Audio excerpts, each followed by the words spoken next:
Hello and welcome back to another episode of Only a Bag, an Italy travel podcast. I'm Nathaniel Mellor. And I'm Darcy Melton. And today we're going to be kicking off our Naples Condensed episodes 1, 2, and 3. I should just go ahead and add this in. This is, if you've been listening along, if you've been listening on to episodes, this is definitely going to feel a little bit like a couple of repeats. And it is essentially designed for those of you who did not listen to all of them, or if you're listening in the future, or if you also just found us through these and you're like, oh, that was decent information, I'll go back and listen to the other ones. So if you've been listening along, if you're like, I've hit all these up, these kind of feel now repetitive, this is just simply to condense all the information you've already learned into a shorter, more easily digestible 3 30-minute segments, essentially. Yes. But before we even jump into that, I just want to say a big thank you to everybody who has been leaving us reviews and following along. It is huge. It really helps us out. If you would like to do the same, you can do so on Apple Podcasts or Spotify or wherever you listen to podcasts, wherever you prefer. Likewise, if you'd like to leave a review, this also helps us out tremendously. We have a website, onlyabag.com, if you'd like to check out any articles. If you want to send us a message, you also can send us a message on Instagram at onlyabagpodcast. If you have an upcoming trip, any questions, anything we said that you want to anything we said that you would like clarity on, or if there's something we said that you'd like to clarify, you can send us a message. Last but not least, if you'd like to help out the podcast, you can do so using the coffee link in the description, ko-fi.com/onlyabag, where you can donate to us to help us buy things like these lovely microphones we are using that comes from donations from viewers like you or listeners like you. And you can use our affiliate links, which will basically, we get a little small portion from any of the companies that we link in the description. So if you're going to book a hotel or a tour or anything like that, you can use our affiliate links and we will get a small kickback. All right. Thank you all so much. And on to the show. I feel like an announcer, like a ringside announcer. I feel like Paul Bettany in King, like Knight's Tale. Nice. You know? Yeah. I mean, sure. I like it. It's got a great character in that movie. Chaucer. Right. Like, okay. Like the writer. Okay. Yeah. I'm like, what? His name's not Chancer, right? That'd be crazy. Okay. So Naples Condensed 1. I think we're just going to pretty much go through these in more or less, I guess, a chronological order of how we started the series. Yeah, absolutely. So in this episode, we're going to be talking about how to get to Naples and getting around Naples. Perfect. Darcy, how would I get to Naples? Well, there are many ways to get to Naples. You can get there by train, by air, or by ferry. So we had by sea right there. I'm kidding. Sea, by land. Yeah, right. One if by land, two if by sea. There we go. Thank you. Paul Revere is what it was in my head. Oh my God. Sorry. It's just riding around in your head. It really is. It's weird. Why? So. National treasure. That's why. Thank you. I knew something. Not because you really because you revere Paul. Y'all were already off to a silly start. I apologize. If this is your first introduction to our podcast, I am deeply sorry. No, we're pretty silly. We're silly, goofy folks. We're silly, goofy folks. With lots of facts. That's going to be on our t-shirts if we ever make those. So, yes. So you can get there by sea, by air, or by train. Okay. A lot of people will obviously get there by train because I think a lot of people kind of sleep on the airport, meaning 100%. They don't know about it and or don't use it. It's a great airport. I highly recommend it. We'll get into that in a second. But you can get there by train, which a lot of people do from Rome, what have you. You can also we'll talk about this, I guess, in the next sort of condensed. But from the train station, you can get around to do day trips and things like that. Yes. No, and I think that the train station is a pretty central location. A couple of things we did want to mention on the train station. There are 2 train stations, Centrale and Afragola. Nope, Afragola. Every time in my head, it's Afragola. It's Afragola. Because I always remember it's like the strawberry. It is not. Afragola is not the one you want. That is a much more nicer, modern train station slightly outside of Naples, like the area you want to be in. When I say slightly outside, I mean slightly outside, like in terms of car driving. It is outside. Not walkable. Yeah, not at all. It is. And so if you pull in, and that's usually the first one, not all trains will go there, but it's typically the first one you go to, and you're going to see Napoli, and you might just be like, oh, that must be it. It is not it. As we've mentioned in the previous episode, on getting there, we often do see tourists kind of like, oh, it says Napoli, this is it, let's get off, and now realize that that's the wrong one, or even sometimes having a ticket for that one and not realizing that they probably should have had a ticket for Centrale, unless there's something specific there that they're looking for, but it's not even near the town of Afragola, or the Frazioni, the neighborhood of Afragola, so it's really in the middle of nowhere. What you will want is Napoli Centrale, which is just one more on the line, and it's also considered a Napoli Garibaldi because it's in the Garibaldi Piazza. Just behind it or to the right behind it, is also the bus stop, or bus station, which is kind of a glorified parking lot, if we're being honest. Yeah, it's a bus parking lot. It's a bus parking lot. Yeah. So it's not anything crazy in the sense of like if you are taking a bus from Tiburtina in Rome or something like that, or if you're basically if you're choosing to see like Italy by road rather than by train, if you prefer buses to trains, then you'll be pulling into the exact same place in Naples. So it's a little bit easier because I think in Rome you might leave out of Termini for the train instead of Tiburtina for the bus, but Right. in Naples it's a central location, super simple. Yeah, I agree. Airport though. Yeah, and speaking of buses at the train station, you can get the bus to the airport. Is it called something specific? Airbus? Oh, the Ali bus, Alibus. ALI. So you can get that. That's right outside the station. That's not in the bus parking lot. It comes right to the front of the train station, and you can take that bus to get to the airport if you need to. And I believe it's €5 per person. You can get the tickets on board or ahead of time. It is a first come, first serve. It's something I actually did not mention in that previous episode. It is first come, first serve. You cannot reserve a space. You cannot reserve a ticket, anything like that. So if you have it really tight, if you're like, I'm going to barely make this like bus or flight, it makes sense to get to that bus as early as humanly possible because once it's full and it will not leave until the next one, which is I think every 15 minutes they run the bus. Mm-hmm. Or if you really are in a rush and if you have luggage and it's hard for you to carry around, I highly recommend a taxi. I said this in the transportation episode that we did about Naples. I'm not usually one to highly recommend taxis, like especially for people on a budget, but they are affordable in Naples, and it gets you to the airport so fast. It's around 20 euros. It should be a flat €20 unless you book through like Free Now or something like that, where I do think they add on a little extra. But it should be like I think legally set by the city, it's a flat 20. Yeah. From the city to the airport, but like from the train station, it should just be a flat 20. And there is a taxi stand at the train station. So if you're also, and we'll talk about this in the next condensed episode about staying, and we'll look at the train station as a potential place to stay or that area to stay.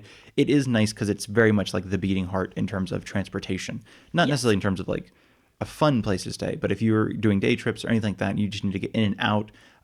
It's kind of a nice place to stay. Agree. So the airport? It's a great airport. I highly recommend it. It's awesome. It's very modern. Getting through security whenever I went through there last time, it was very efficient. Everybody was lovely. One thing that we want to note to everybody, if you're leaving from Naples to go to the U.S. specifically, the international gate for the U.S.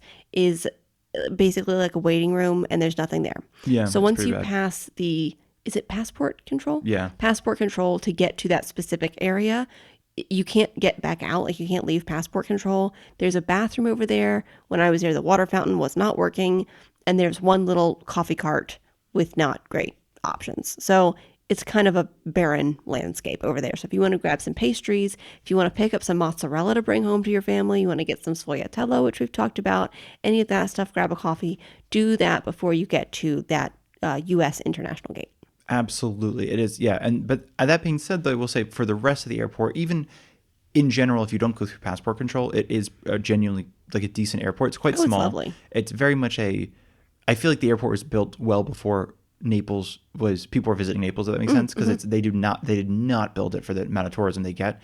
And I will say though, again, that is almost a benefit for it because it's much more relaxed. It's much more not relaxed in like in a madhouse sense, just relaxed in a sense of like they're basically like arriving at the airport. There will be screens along the entire way telling you how long the wait is at the security line from where you currently are. Like, so if right here, standing here and walking to the security line, expect it to take 15 minutes or something like, that'll be the kind of the idea. They are modernizing. We talked about EES, so they are modernizing with the entry exit system as well as every other airport will be, but that is going to make things ideally a little bit smoother. But I think mainly we talked about this in a couple, maybe almost months ago now. Because now recordings ahead of time, but we talked about planning your trip, and some people like to do the north to south, south to north, things like that. And I think some people will leave out or arrive to Rome and consider that the furthest southern point. However, if we may throw Naples' hat in the ring for contention, they do have a lot of flights, especially from the States. I know that like they are adding more direct flights from the States. They already have a pretty decent amount of flights from England. I don't think they have any direct, obviously, from Australia. That'd be insane. Yeah, probably not. Because I don't know if genuinely, besides maybe Rome has a couple direct flights, but I think a lot of those are layovers somewhere. And I think I don't know about Canada either. So I'm thinking for most of our listeners, I know the United States, and I know that a lot of like Delta, for instance, opened up a bunch of routes this past summer, 2025. I also know that American Airlines does a ton of flying in and out of Naples as well. But if I may, though, just one last thing on it, keep in mind that not all planes or plane configurations will fly out of Naples. Both it is a shorter runway, I believe, and they have different noise decibel levels they can't Of course. surpass because it's so close, I think, to the city.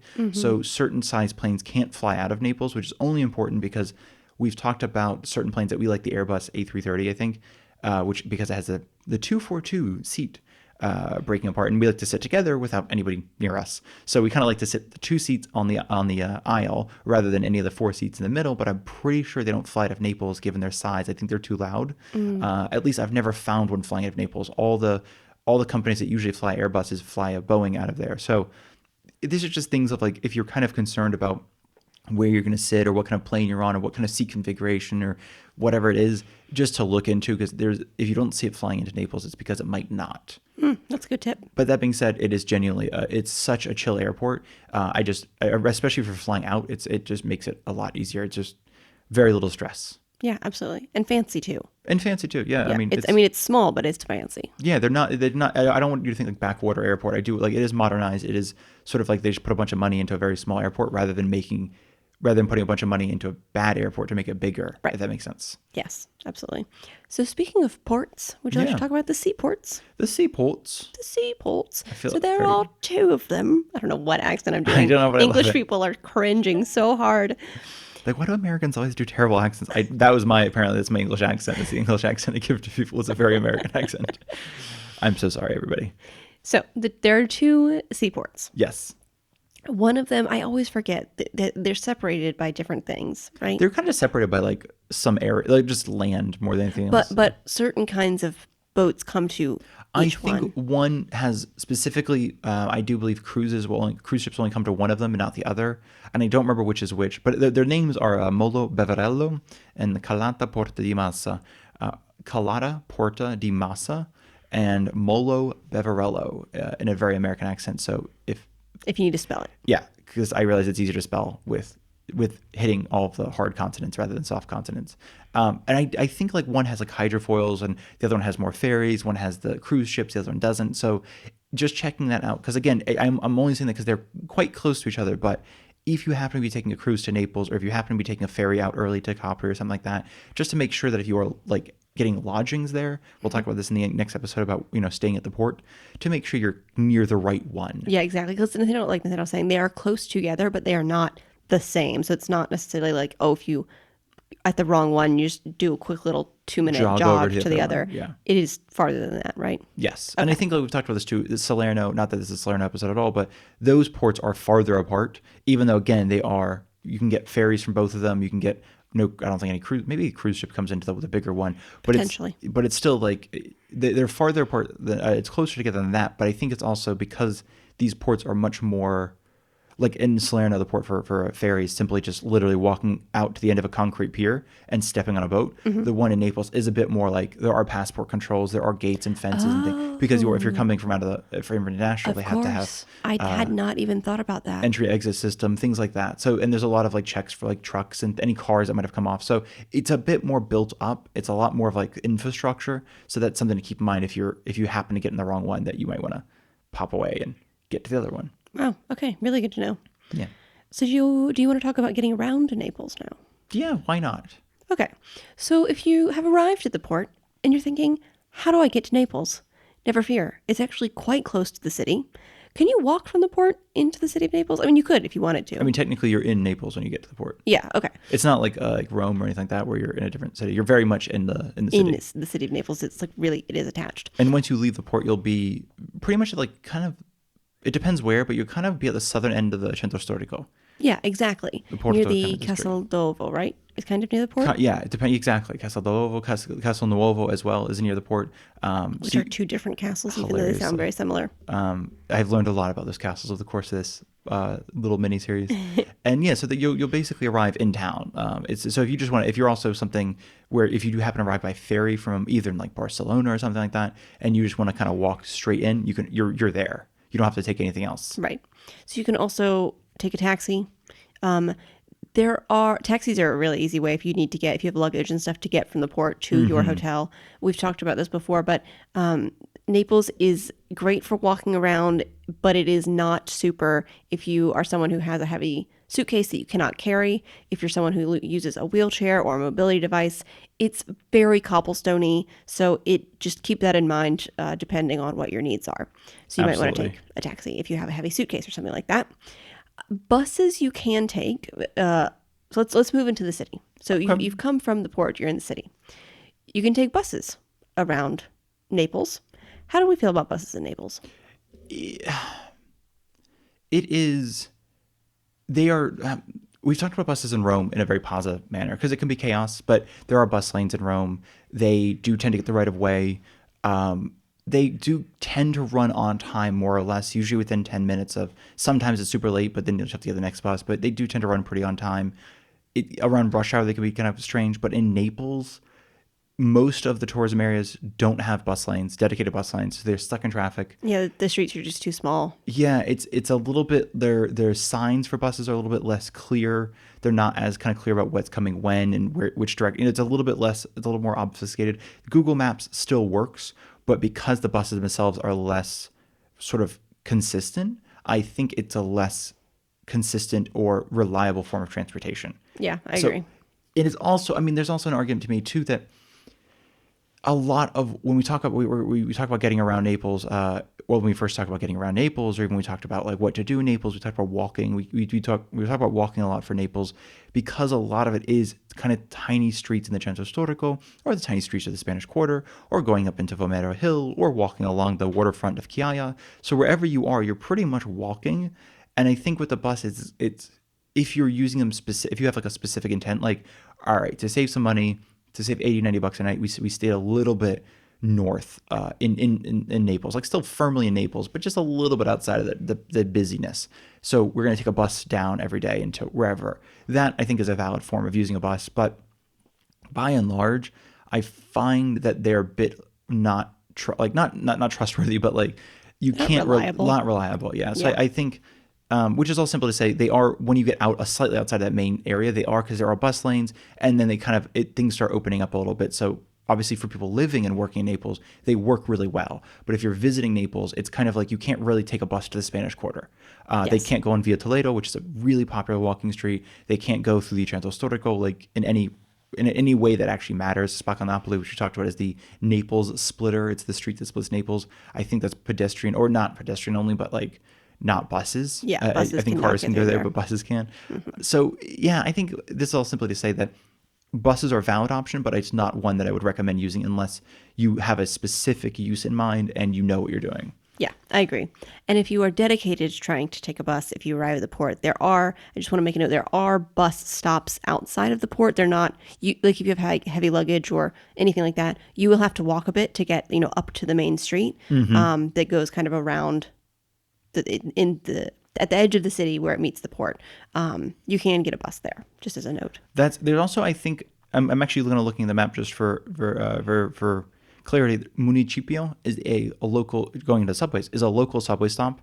It's it looks like municipal. Municipio is probably the closest to both the ports if you happen to be arriving and you're going to be going straight out on a basically, if you're like, okay, I know where we need to kind of go and we are down the subway line, you can kind of walk straight there. It's not a long walk. It's a 5-minute walk maybe. And then you get straight to Municipio, and then, then you can get to wherever you're going from there. So the port is connected by both bus, Alibus as well, the one that brings you to the airport.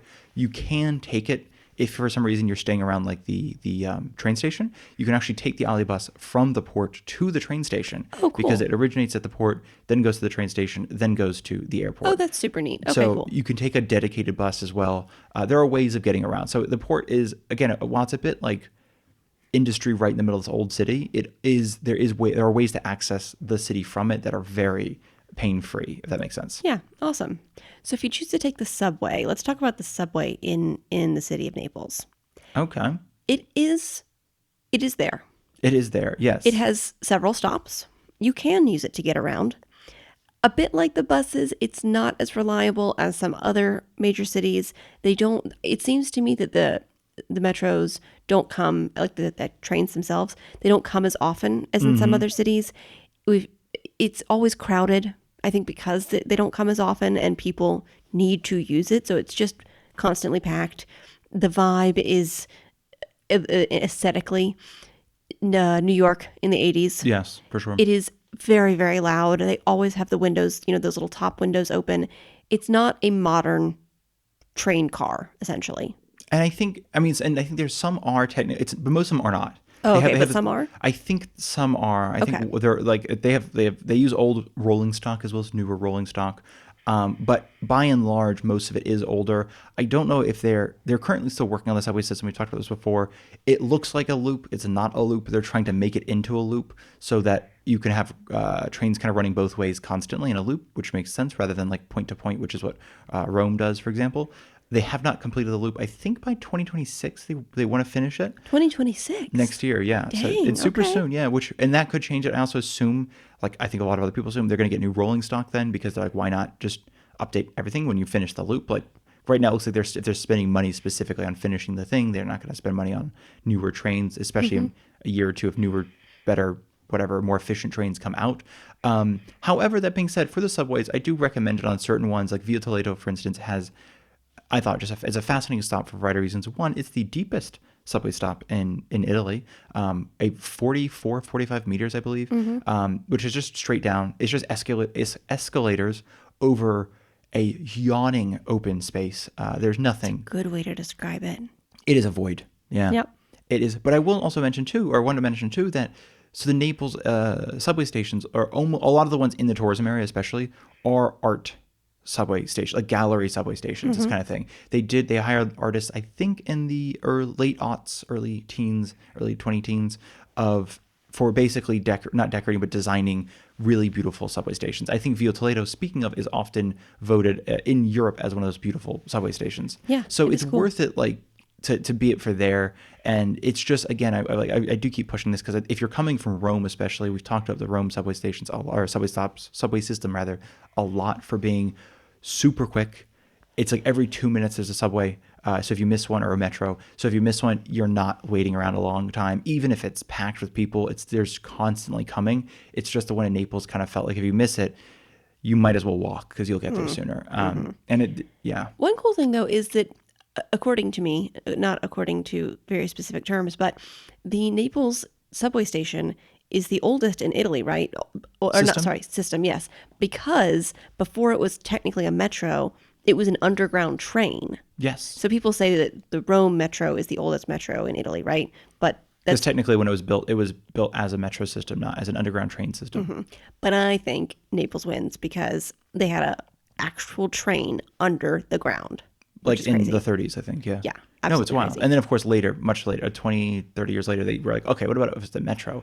And actually, on that note, there are various train stations in Naples that are regional train stations. So not Centrale, which there is a Centrale one as well, and not a Fragola, but there are other tiny ones in Naples that essentially are regional train stations, sort of like how I don't know if you know this, like in Rome, for example, Trastevere has a station that you probably never used because you wouldn't use, but there's a regional train that goes there that brings people from outside of Rome into the Trastevere region, southern Trastevere. So it's not like where you might have seen, like with all the sort of popular tourism area. Ostienza is another station which has, I think, like one train, couple of trains leaving Rome to other places, but by and large, there are regional trains going around Rome. So like Rome is an example of a place that has like 4 or 5 different stations in Rome that you probably never heard of because it's just for people going in and out of Rome to the neighborhoods. Naples is the same way. However, if you happen to have a hotel booked near one of them, you can absolutely use it to get to other places in Naples, if that makes sense. So Yeah. it's I just say that in sense of like if you're like, oh, I can't rely on the metro.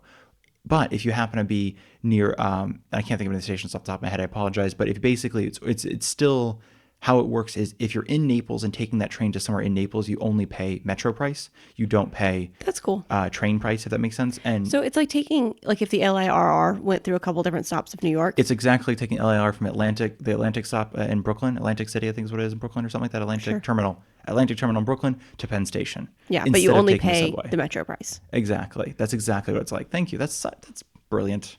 Or if you're in the South, taking the Amtrak but don't imagine it's Amtrak. 'Cause Amtrak's not very nice. Like into a couple stops in Atlanta or something instead of using their MARTA system. Thank you. I don't get that one nearly as well, but yes, I know a lot about trains and stuff. Apparently, not really. So yeah, so that works. So that's just simply to say too that exactly, that it's just there are various ways of transport, like almost hidden ways that you might not necessarily notice, if that makes sense. Speaking of fun hidden transport, let's talk about funiculars. Yeah, I like funiculars. What's your Me thoughts on too. They're funiculars? fun. I like them just because it's like a fun ride. Yes, You know, 100%. it's like a roller coaster without the scary parts.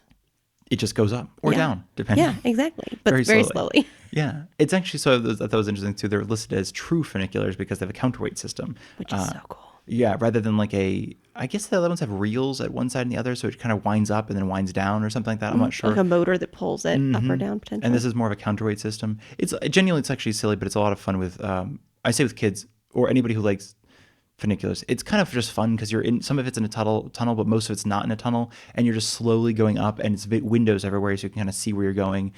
The view gets better and better as you go up. It's kind of just a fun way. There are three that there's one that There's probably one that you'll likely take. If you want to take a funicular and if you want to see something cool. And that's what, Vomero Hill? That's the one up Vomero Hill, essentially from just outside. The main station for that is just outside Galleria Umberto, which is Via Toledo. Which is the Spanish Quarter. Spanish Quarter, yeah. It's kind of the end of the Spanish Quarter. There's a beautiful old station because I think that's the original funicular. It's like 1902. It's the original station, right? Original station and the original funicular for Naples, not like the original funicular for like the world. And so it's still at the original station, and it goes up to the top of Vomero Hill, which is where, if you're going to go to like Castel Sant'Elmo, that's where you would take it. We've also mentioned before, if you can take that one way and then take the Petraio the other way, which is a walking path. It might make sense to take the Petraio down and the funicular up, because you kind of get the best of both worlds in that way. Easier walk, but a more interesting funicular ride. I think going down, it's not bad, but there's something going up. It really feels like really kind of like, we're going If somewhere. you're like Darcy, though, and you've been walking around a lot and you have bad knees and walking down hurts, in fact, you can take the funicular both ways. Yes, you can. I like that. Slipping in the bad knees. I'm 30. I have bad knees now. I don't know what is up with my knees, y'all. Sometimes they really hurt going down. That's crazy. So the funicular, I'm just going to... Moving on from my knees, yes. I know, sorry. Moving, I was also say that there's another one, Chiaia has another one also at the top of Vomero. There's also like Mergellina has one, but it only goes up to Upper Mergellina. You probably won't be there.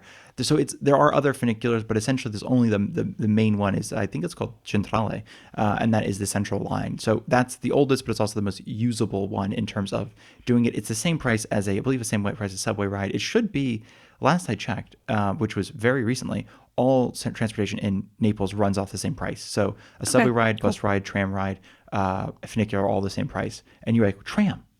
Is there a tram in Naples? I'm assuming that's what you said. I don't know. Yes, I was thinking that. There is technically. It's nowhere near the tourism area. It's not something you'll probably use. So again, this is just simply like, we compare it to Rome because you might be coming from Rome and think they're kind of similar, two big cities.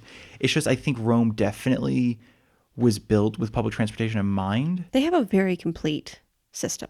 That's the thing. They have a very complete system, and I think, on the other hand, I think that Naples, it's not that it wasn't built with mind, it's just it was built before public transportation, so it was just sort of like, how do you sort of cobble it in there? And it didn't really. I think, too, this is conjecture, but in Naples, people, and in a lot of places too, but people very much stick to their neighborhoods. Mm-hmm. So if people are sticking to their neighborhoods, they live, they work, they shop in their neighborhood, they don't necessarily need to get across town all the time. Yeah. So I'm guessing that like the needs didn't beg for such a complete subway system or transportation system. Like again, using New York City as an example, that old school New York City thing of like, once you have your neighborhood, you don't leave your neighborhood. It's like, why would you ever leave the neighborhood? You have everything you need in a 4-block distance. So it's like, what do you need in lower Manhattan? Right. So I think there's that aspect still in Naples where you literally have everything you need in a 5-minute walk. Exactly. And I think that, if I'm not mistaken, though, that is the last transportation system. Yeah, we really highly recommend that if you're able to walk around Naples, it is the best way to see and experience the city, I think. It definitely is. And I just want to also, last little notes about the port, because I looked it up actually while we were talking about this. It's a bit deeply confusing. It is, yeah, it's ask a taxi driver. I'm not gonna lie. It's like there are 8 different pins on Google Maps of each port kind of thing. I mean, they're all like, oh, it's this port. I'm like, but where is it? And they do have Moldo Bevarello that's listed as the port for cruise ships. Okay. With the Calata Porto di Massa is listed as the one for ferries, is how they have it differentiated. Even though when I looked into it before, you can get ferry ships out of Moldo Bevarello.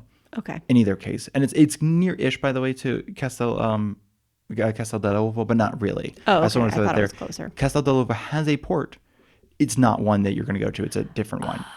There are literally so That's many ports and confusing. docks all the way up that coast. It's just not one you'll use. However, they are also still, I think actually at Castel dell'Ovo, they're building a subway stop there as well. Oh, cool. So Okay. it's like if you listen to this in the future, not in whatever October, November of 2025, you will be like, oh, they have that thing now. So they're constantly renovating and updating and expanding. So it's something, if you do see this in the future, it might be in a totally different way of seeing Naples.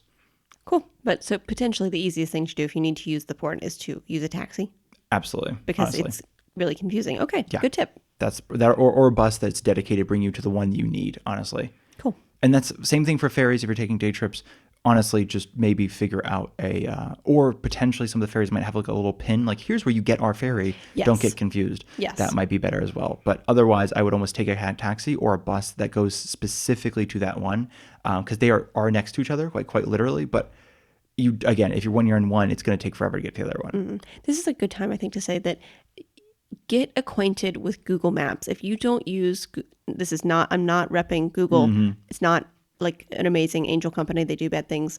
But if you do get acquainted with using Google Maps, if you don't use that regularly, I highly recommend you use it during your daily life before your trip, just to kind of get acquainted with it so that you can use it during your trip.